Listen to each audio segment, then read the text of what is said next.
काल आपल्याला सर्वांना कल्पना आहे की अनिल परब यांनी सर्वोच्च न्यायालयाने काय निर्देश दिलेले आहेत, काय एक चौकट दिलेली आहे, त्या चौकटीच्या अंतर्गत काय निर्णय घ्यायला पाहिजे अथवा काय चौकशी करायला पाहिजे हे स्पष्ट निर्देश सर्वोच्च न्यायालयाने दिलेले होते. ते संपूर्णपणे धाब्यावर बसले, पायदळी तुडवले आणि जणू काही आमच्या मागे महाशक्ती आहे, आम्ही सर्वोच्च न्यायालयात सुद्धा जुमानत नाही, हे आजच्या त्यांच्या त्या निकालातनं दिसून आलेलं आहे. महत्वाचा प्रश्न असा आहे की त्याने अपात्र कोणालाच केलेलं नाहीये. मूळ खटला, मूळ केस ही अपात्रतेची होती, अपात्र कोणालाच ठरवलं नाही. म्हणजे जर आमची घटना ही तुम्ही ग्राह्य धरत नसाल, मग तुम्ही आम्हाला अपात्र का नाही केलं? आणि त्याही पलीकडे जाऊन त्यांनी जो निर्णय दिला की ही शिवसेना कोणाची, शिवसेना कोणाची आज महाराष्ट्रातला लहान मूल सुद्धा सांगू शकतं, एवढे स्पष्ट स्वच्छ आहे. पण निवडणूक आयोगाचा निर्णय जो मुळामध्ये चुकीचा आहे आणि जो सर्वोच्च न्यायालयामध्ये आम्ही त्याला आव्हान दिलेलं आहे, तोच त्यांनी ग्राह्य धरला. म्हणजे निर्णय देताना त्यांचा पायच चुकलेला आहे, डळमळीत आहे आणि हा पूर्णपणे अगदी निर्लज्जपणाचा कळस हा त्यांनी गाठलेला आहे. माझं कायद्याचं ज्ञान तेवढं काही मोठं नाहीये. मला तर असं वाटतं की सर्वोच्च न्यायालयाचा त्यांनी जो अपमान केलेला आहे त्याच्याबद्दल अवमान याचिका दाखल करता येते का हे आम्ही बघणार आहोत. पण मला नाही वाटत अवमान याचिका दाखल करता येत असेल आणि म्हणूनच ते जे काही त्यांना एक प्रोटेक्शन असतं त्याचा त्यांनी आज गैरफायदा घेतलेला आहे. हा त्यांनी गैरफायदा घेतलेला आहे. महाराष्ट्रातल्या जनतेला आणि सर्वोच्च न्यायालयाला मी विनंती करतोय की देशातली लोकशाही तर यांनी पायदळी तुडवलेली आहेच, पण आता सर्वोच्च न्यायालयाचं अस्तित्व सुद्धा शिल्लक राहणार आहे की नाही हे सर्वोच्च न्यायालयाने आता ठरवायचं आहे. सर्वोच्च न्यायालयाने जर आम्हाला त्यांच्या विरुद्ध अवमान याचिका दाखल करता येत नसेल तर स्वतःहून ज्याला सुमोटो म्हणतात अशी काही कारवाई सर्वोच्च न्यायालय करणार आहे का? आणि नाहीतर काय होईल की आजपर्यंत जी एक प्रथा आहे आपल्या संविधानाप्रमाणे की कोणत्याही केसमध्ये यापूर्वी उच्च न्यायालय किंवा सर्वोच्च न्यायालयात कोणता निकाल लागलाय त्याच्याप्रमाणे त्या प्रकरणाचा ते एक बरोबरी करून निर्णय दिला जातो. असं असताना याच्या पुढे सर्वोच्च न्यायालयात अशा जर का काही केसेस आल्या तर मग ह्या लवादाचा निर्णय तिकडे मानला जाणार आहे का सर्वोच्च न्यायालयाने जो निर्णय दिला होता किंवा जो निर्देश दिले तो मानला जायला पाहिजे हे सुद्धा बघणं हे आता फार गंभीर बाब झालेली आहे आणि फार मोठं कुतूहलाची राहणार आहे. जून 2018 मध्ये जे तुमची नियुक्ती करण्यात आली होती ती नियुक्तीच अवैध आहे असं देखील अध्यक्ष, तो त्यांचा अधिकारच नाहीये. कारण 2018ला जर का केलेली नियुक्ती त्यांना मान्य नसेल तर ते कोर्टाने त्यांना सांगितलेलंच नव्हतं. कोर्टाने आमचा व्हीप मानला होता, कोर्टाने आमचा गटनेता मानला होता. मग सुप्रीम कोर्टाने या सगळ्या गोष्टी न बघता केल्या असं यांचं म्हणणं आहे का? आणि जर 2018 साली यांनी जर का काही आमची घटना मानली नाही, मग हे निवडून आलेले जे आत्ताचे जे गद्दार आहेत ते गद्दार कोणत्या आधारावरती निवडून आले होते, कोणाच्या चिन्हावर निवडून आले होते? त्याच्यामुळे पक्षप्रमुखाबद्दल ते बरंच काही बोलले, पण पक्षप्रमुखाला जर अधिकार नसेल तर पक्षाध्यक्ष म्हणून जे नड्डा बसलेत त्यांना तसेही काही अधिकार नाहीये. तो त्यांचा अंतर्गत प्रश्न आहे. मग हे पद किंवा हे नसतंच. त्याच्यामुळे त्याने एक मान्य करायला पाहिजे की जसं एक नेता असतो त्याचे सहकारी असतात आणि नेता म्हटल्यानंतर तो दिशा दाखवत असतो, दिशा दाखवण्याचं काम हे नेता करत असतो. आणि ते जर का करणार नसेल आणि लोंढ्यामध्ये वाहत जाणार असेल तर तो नेता कसला? मला त्याच्याबद्दल बोलायचं नाही, कारण ते त्यांच्या चौकटीत न बसणारं ते बोललेले आहेत. त्यांना सुप्रीम कोर्टाने जे सांगितलं होतं की या दिवशी हा व्हीप होता, हा गटनेता होता, आता पुढचं तुम्ही बघा त्या तारखेला काय होतं ते सोडून नको त्याच्यात ते घुसले आणि त्यांनी वेळकाढूपणा केला. त्यांचा जो हेतू होता तो हेतू स्वच्छ होता की वेळकाढूपणा करायचा. हाच निर्णय ते पहिल्या दिवशी देऊ शकत होते, पण त्यांनी ते सगळं नाटक केलं आणि मग 31 डिसेंबरची तारीख 10 जानेवारी आता सुद्धा मग आम्ही सर्वोच्च न्यायालयात तर जाणारच आहोत.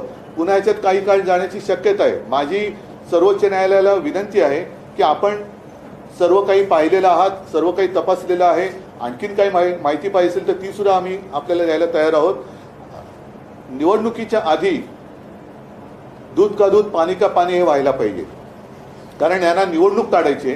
निवडणुकीमध्ये यांना असं वाटलं होतं की लोकांच्या मनात, जनतेच्या मनात, मतदारांच्या मनात आपण संभ्रम निर्माण करून शिवसेना संपवू, पण शिवसेना काही संपत नाहीये आणि शिवसेना ही संपणार नाहीच. आणि मिंद्याची किंवा गद्दाराची शिवसेना हे महाराष्ट्रातली जनता, देशातली जनता मानणार नाही. ते असं म्हणतात की 2013 पासून त्या संघटनात्मक निवडणुका व्हायला पाहिजे होत्या. त्यावेळी ते तेव्हा आमच्या पक्षात नव्हतेच आणि आम्ही ते सगळं वेळोवेळी निवडणूक आयोगाला सादर केलेलं आहे.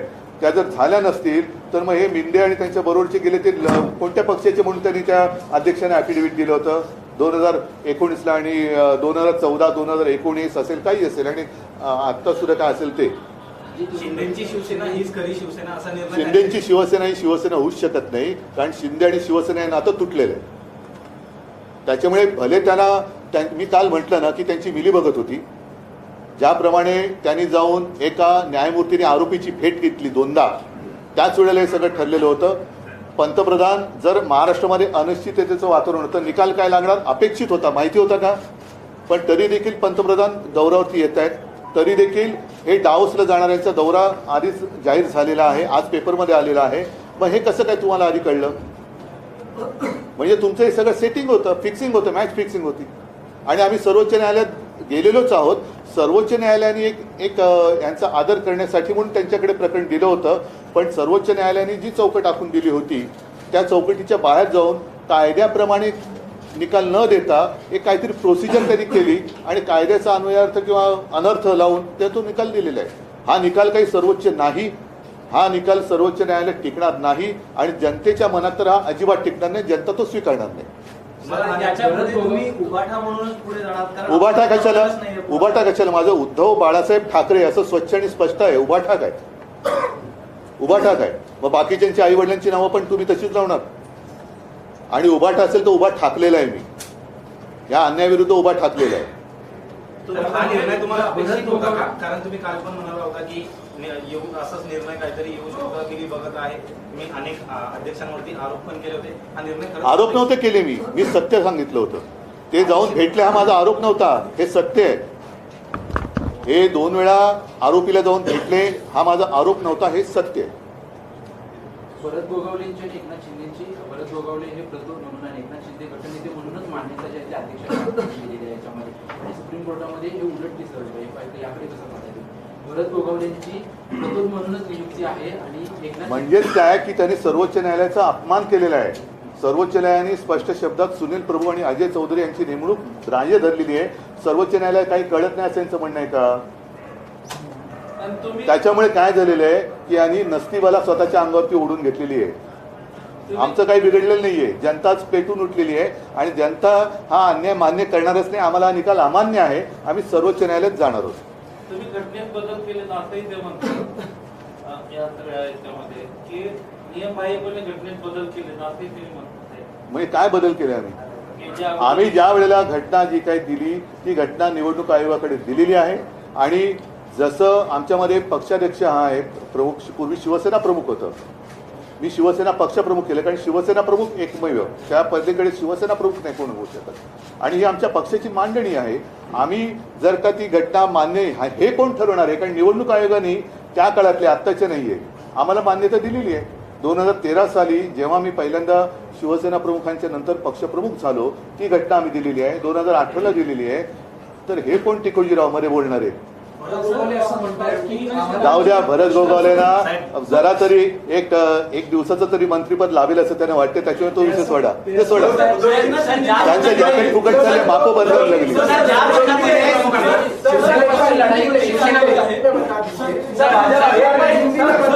एक थांबणार आता हिंदीमध्ये. हा बोलिये तुम्ही नाही मुख्यमंत्री हे काय म्हणायचं त्याला काय शब्द येते चुकी म्हणजे सुप्रीम कोर्टाने तर त्यांना चुकीचंच ठरवलेलं आहे. त्याच्यामुळे ते त्यांची प्रतिक्रिया ही पण तशीच आहे केराच्या टोपलीत टाकण्याची. काय त्यांना असं वाटत असेल घराणेशाही मोडीत काढली तर त्यांची गुलामशाही सुरू झालेली आहे. हे गुलाम आहेत गुलाम. का जो है वो रिजल्ट डिस्क्वालिफिकेशन का वर्डिक्ट आ चुका है. स्पीकर नार्वेकर जी ने किसी को भी डिस्क्वालिफाई नहीं किया है. क्या कहना चाहते हैं. मतलब उनको मुझे ऐसे लगता है कि जो जिम्मेदारी दी गई थी वो उनके समझ में नहीं आई. मामला सीधा था डिस्क्वालिफिकेशन का था और इसलिए हम सुप्रीम कोर्ट पे गए थे और सुप्रीम कोर्ट ने एक फ्रेमवर्क दिया था क्या होना चाहिए कैसे होना चाहिए. और सुप्रीम कोर्ट ने हमारा व्हिप सुनील प्रभु और गुट का नेता अजय चौधरी उसको उनकी जो हमने नियुक्ति की थी वो मान्य की थी। तो सुप्रीम कोर्ट ने कहा था कि इस फ्रेमवर्क में आप देखो कि उस दिन क्या था, तो उन्होंने वो छोड़कर नई अदालत उन्होंने की और सुप्रीम कोर्ट से भी कुछ अलग, या ऐसे उनको लगता है कि इतनी महाशक्ति उनके पीछे है कि सुप्रीम कोर्ट भी हमारा कुछ उनका कुछ बिगाड़ नहीं सकती। और ये तो अन्याय नहीं, उनकी समझ के बाहर का ये शायद डिसीजन था, या ऊपर से जो आया वो उन्होंने किया है। और इसलिए मैंने कल प्रेस में कहा था कि ये इनकी मिलीभगत है। अब देखना ये होगा कि प्रजातंत्र की हत्या तो इन्होंने फिलहाल तो की है, सुप्रीम कोर्ट में ये टिकेगा नहीं, लेकिन क्या ट्राइब्यूनल सुप्रीम कोर्ट से भी ऊपर है या नहीं है, या सुप्रीम कोर्ट ही सुप्रीम है, वो अभी देखना होगा। देश में प्रजातंत्र रहेगा कि नहीं रहेगा। मैंने कई बार कहा है, जब हमारी दसरा रैली थी उस वक्त भी मैंने कहा था हमारे बारे में चलो 20 साल के बाद दे दो फैसला, हमें मंजूर है, लेकिन इस देश में डेमोक्रेसी रहेगी कि नहीं रहेगी। तो इन्होंने, इनका मानना ऐसे कि नहीं रहनी चाहिए। लेकिन अब दूसरा सवाल आया है कि सुप्रीम कोर्ट भी रहेगा कि नहीं रहेगा, या ऐसे ट्राइब्यूनल उसके ऊपर रहेंगे। तो अभी सुप्रीम कोर्ट के ऊपर सारी आशा है और जनता को तो ये फैसला मंजूर नहीं है। दो चीजें इसमें है। राष्ट्रीय कार्यकारिणी को ही कट्टर नेता को निकालने का अधिकार होता है, ऐसा नागरिकता ने कहा। ये पहला सवाल आपकी घटना में क्या कहा गया है? और 2018 की ठीक है, लेकिन पहले जो गद्दार है वो राष्ट्रीय कार्यकारिणी हो ही नहीं सकती, और इसलिए तो हम सुप्रीम कोर्ट में गए। मतलब जिसने डाका डाला वही कह रहा कि ये मेरा घर है। सर आगे की 2018 की घटना आपने आगे की लड़ाई क्या सिर्फ कानूनी थी या और भी कुछ, कैसे लड़ेंगे? नहीं, देखो, इनका जो प्रयास है वो सिर्फ समय निकालना है, समय निकालना है। और मैंने जैसे पहले कहा कि एक तो पक्षांतर, जो पक्षांतर होता है, पक्ष बदली करने का कानून है, उसको अधिक मजबूत करना चाहिए था। इन्होंने तो खुलेआम राजमार्ग बना दिया, क्योंकि इनको खुद को अनुभव है और शायद वो उनका आगे का रास्ता साफ कर रहे हैं। आगे भी कुछ और पक्ष में जाना चाहते होंगे शायद। तर ज्या पद्धतीने आपण बघतो की सर्वोच्च न्यायालयामध्ये सुनावणीमध्ये जवळपास वर्षभर केलं, त्याच्यानंतर आता राहुल नार्वेकरांनी अध्यक्ष म्हणून वर्षभर काढलं, आणि ते सुद्धा सुप्रीम कोर्टने जर का त्यांना जर मुदत दिली नसती तर त्याने आणखीन जोपर्यंत नाही, मला एवढंच आहे, म्हणून मी सुप्रीम कोर्टला विनंती करतोय की आपल्यासमोर या सगळ्या गोष्टी झालेल्या आहेत, आपण सगळ्या गोष्टी ऐकून यांना स्पष्ट शब्दात आदेश दिले होते की या तारखेला सुनील प्रभू आणि हे होते, त्या दिवशी काय परिस्थिती ती बघा आणि तसा तुम्ही निर्णय घ्या। तो न घेता त्यांनी त्याच्या बाहेर जाऊन प्रोसिजर बघितली, घटना ये ते त्या दिवशी व्हीप कोणाचा होता? कारण जर तुम्ही मग काय चोरलत, मग चोरलत काय तुम्ही? आणि आजही माझं असं म्हणणं आहे की या लोकांमध्ये हिंमत नाहीये, स्वतःच्या ताकदीवरती, स्वतःच्या वडिलांच्या नावावरती हे मत मागू शकत नाहीत, म्हणून त्यांना माझा पक्ष आणि माझ्या वडिलांचा चेहरा लागतो। ह्यांना हे काय मर्द नाहीयेत, हे गद्दार आहेत। आप कानूनी लड़ाई की बात कर रहे हैं, क्या जनता के बीच में भी जाएंगे, जमीन पे भी जाएंगे? जरूर, जनता के बीच में हम तो जा ही रहे हैं। जैसे आज भी आदित्य कोल्हापुर में उस तरफ है, मैं भी 23 तारीख को नासिक जा रहा हूँ, 22 तारीख को तालाराम मंदिर में जा रहा हूँ, उसके पहले भी कहीं जाऊंगा, बाद में जाऊंगा। हम तो जनता में रहे हैं, जनता में रहेंगे, जनता और जनता के लिए, जनता के साथ लेकर, जनता को साथ लेकर हम लड़ेंगे।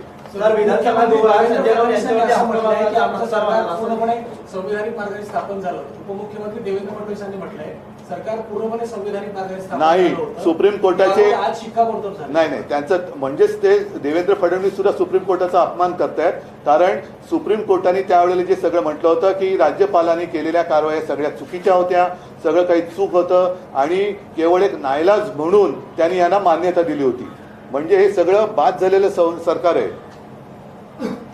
ठीक आहे, मला असं वाटतं की एवढं पुरे आहे। पुढची लढाई लढणार आणि आम्हाला खात्री आहे की अजूनही सर्वोच्च न्यायालय हे निपक्षपातीपणाने जनतेला, लोकशाहीला न्याय दिल्याशिवाय राहणार नाही। धन्यवाद। जय हिंद, जय महाराष्ट्र।